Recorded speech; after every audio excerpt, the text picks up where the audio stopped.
TCP IP MARC Import is a new importing option for OCLC that allows you to import bibliographic records to Polaris without manually downloading a file from Connexion and importing it to Polaris. In this video, I will demonstrate how to set it up in Connexion and how it works.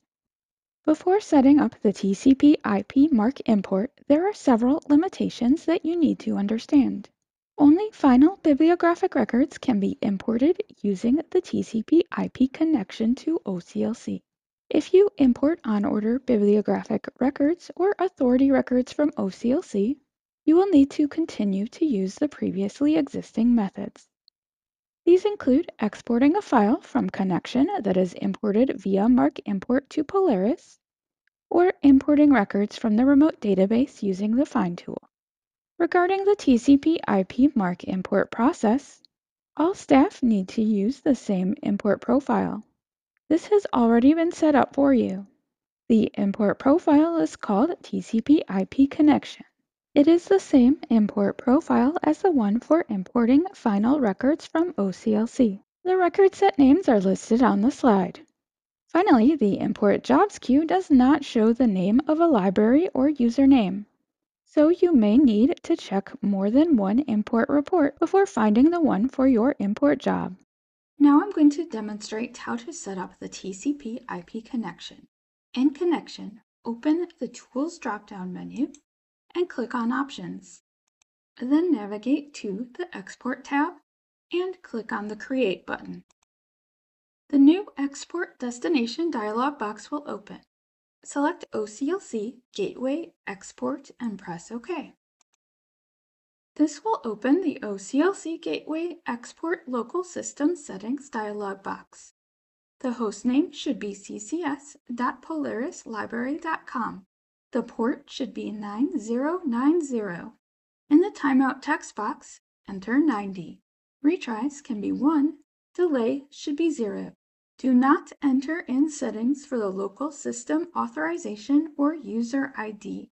Then click on OK.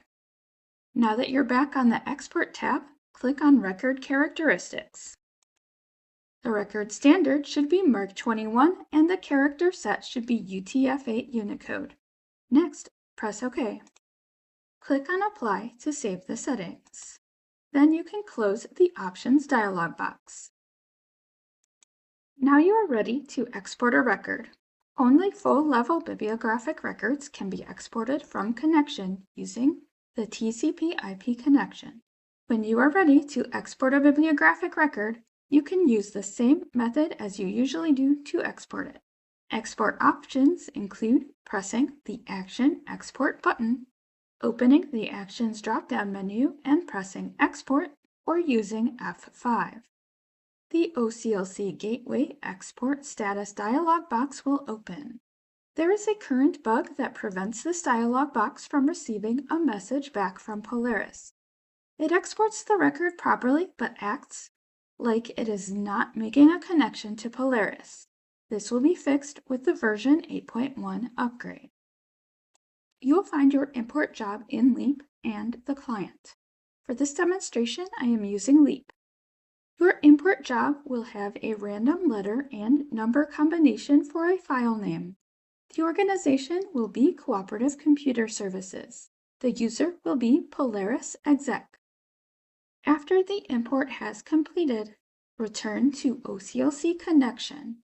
Press Cancel or Close in the OCLC Gateway Export Status dialog box and close the record.